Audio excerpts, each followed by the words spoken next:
What's up, guys? Welcome back to the YouTube channel. Today I'm in my house and I'm going to be working on the race car. Kelly's not real thrilled, but I think she'll get over it. It's a little bit cold outside.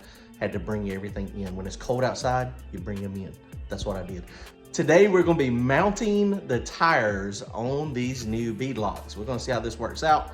They're a little wider than I've ever mounted before, and I got to put a tube in it. So I don't know how it's going to work out, but we're putting 28 by 10 slicks with a tube on my brand new MacFab bead lock. They're about 13 3/4 inches wide. Woo-wee. Let's check it out. Check it out, guys. Don't forget to comment, like, and subscribe. Go to turbojohnracing.com, grab yourself some merchandise. Thanks, guys. All right, guys, so like I said, we're in the house, and one of the things I did, all this stuff was out in the garage, and I brought it in last night because it was really cold, so I wanted to make sure that everything was warm, and the reason why is because rubber, when it's cold, it makes it kind of stiff. So I brought it in. So these are the bead locks. These are Prostars. We ended up getting MacFab to double bead lock these, and so today, what we're going to do is mount the slicks on it. Now, you ask, why do I have both sets of rims? I've got a set of bead locks now on the car that have Hoosiers on them, but we like to run the Mickey Thompson stiff wall slicks when we're doing front side, when there's a bunch of rubber on the track. And what we have found in the past, these tires work a little bit better. Now, one of the things that is interesting about a Mickey Thompson compared to a Hoosier is the sidewall is much, even though this is a stiff sidewall tire, according to this, and it is stiffer than a normal Mickey Thompson, but it's really stiff right here, but up here is real floppy. So the tube not only helps hold air, but it stiffens up that sidewall just a tad to make it work better. But from what I've seen, it's the compound. That C07 Hoosier is still just a little hard over this. There's a lot of people that run the Hoosier C07s all the time. They run front side and back side, but we've had more luck with these. Now, with the wheels being wider, it may or may not work better. I don't know. Radials, of course, they are spreading out, and they put them on 14 or 15 inch wide wheels all the time. So this is going to be something new for us. The way you measure the width is from the outside of the bead to the outside of the bead. I always wondered, was it inside the inside or outside the outside? These are a little bit over 13.5 inches. So these are pretty wide compared to normal. Now, these are slick ricks on the back. So one of the things we were talking about back spacing was on this barrel back here. Normally what I do is I will slide the tire on from the back. It seems to go on pretty easy when you do it like that. But putting the tube in it, I think I'm gonna have to do it from the seal. And this one over here, I've already gotten the valve stem off. This has screw-in valve stems. But when you have tubes, you want to get a tube, but this is a Mickey Thompson tube, and it has a screw-in valve stem as well. So some rims, the hole is not big enough, and you have to make it a little bit wider to get the tube to go up in, but that's okay. The other thing with tubes that is important, see how I got this labeled out? The valve stem is perfect right there. It is not in the middle of the tube. So you want to make sure you put air in it so you can figure out which side goes out and which side goes in. If you make this reversed and it pulls it over, it's going to twist that tube, and then you're going to have a bad day. All right, let's try to mount these up real fast. It should be pretty easy, I hope.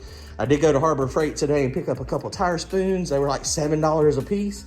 So if we have to stretch it, it should be easy, I hope.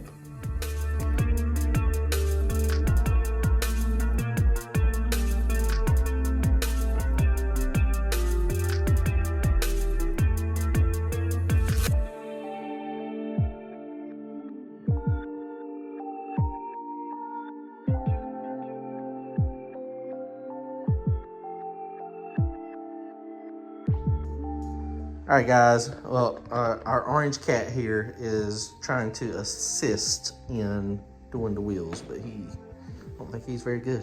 His opposable thumbs don't work real good.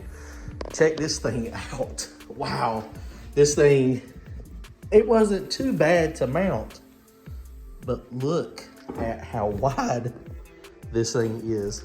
Wow, that's what happens when you have an almost 14-inch wide wheel, and you know, we don't have air in it yet. It wasn't hard. The thing you have to be careful of back here in the back, like Mark was talking about, you know, getting it over that barrel is challenging. So you have to push one side of the tire down, pull the other side up, and then you take little teeny bites at first, and then once you get it mostly up, it just pops right on. So doing it the other way, doing it the front side, I don't know if I'm gonna be able to do it like I normally do. What I do on my 12-inch wheels, I'll slide it on from the back and then go ahead and lock down the back bead and then pull the front one up, and then I stretch it up enough and slide the tube in. But I don't think that's gonna work with these. So I did not hit the torque gun with these, just snugged them up with the impact over there lightly. I'll go back over these by hand. You know, they're just small 5/16 bolts, so 25 foot-pounds I think is what they normally go to. Actually, I don't even put a torque wrench on them. I just do them by hand, snug them up, don't over tighten them, and then you're set. So one of the key things when you're putting air in this thing that you have to be careful of, I loosen this back up.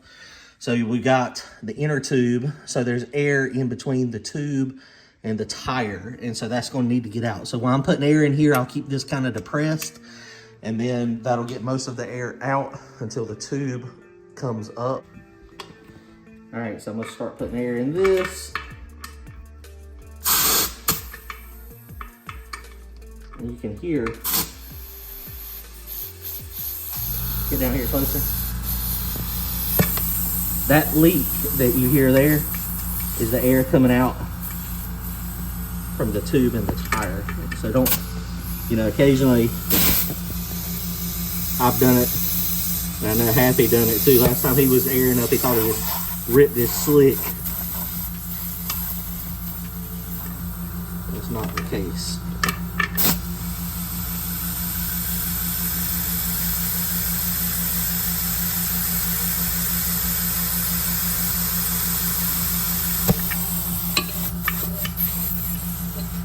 And at some point, I'm gonna actually screw that out. Let this deflate a little bit. Let me see how it sucks it back down. You can hear it sucking.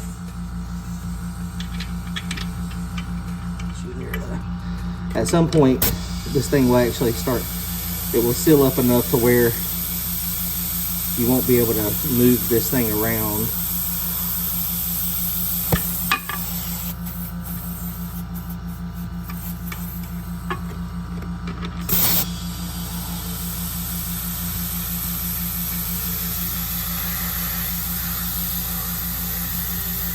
Wow, it really does make the sidewall super stiff there.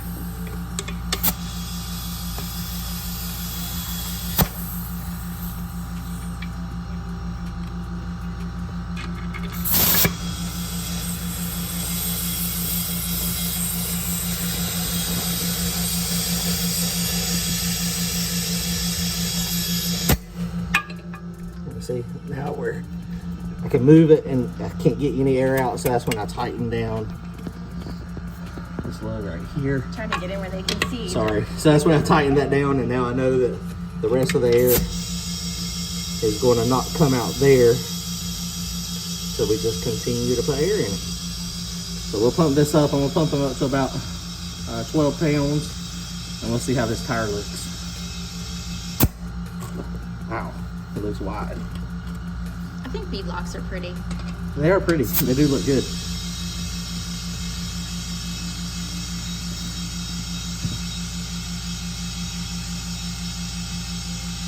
All right, guys, so we are about 12 pounds there, and wow, that is a good bit wider. It 100% stretches the sidewall. It probably messes with rollout just a little bit. I don't know how much. I don't know. So there again, we're almost 14-inch wide, and that's 12 inches. And you can see the tire is kind of rolling here, and you can see the bubble in the middle. So when you have a very narrow rim, it even does worse. So it bubbles up. And we're at 12 pounds air pressure. So we may end up, that's something we're gonna have to test with this wide of a wheel. We may, I mean, that gives, it stretches it out to make the sidewall a lot stiffer. So we may end up running 10 pounds of air pressure or 10.5 pounds of air pressure. We're just gonna have to play with it and see. I'll have to hit some of my buddies up that run wide wheels and see what they think. But this is gonna be our front of the track setup. We're not gonna use this on the back of the track, I think. I think it would be wise to stay with the Hoosiers on the backside. But man, that looks good. That's gonna look better under the car for sure. It's about the same back spacing as the other wheels. So they're still gonna be under there quite a bit, but they are significantly wider. All right, guys, well, that's how you mount a wheel on a bead lock. Not too bad.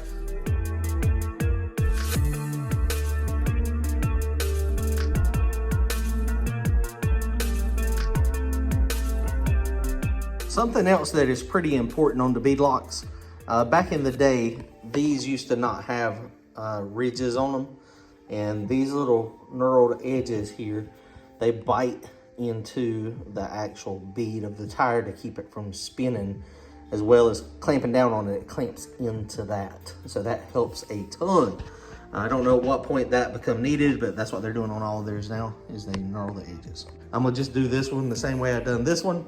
So y'all comment, like, and subscribe. We'll see y'all at the track this weekend. Darlington Dragway, running it from the backside. Later, guys.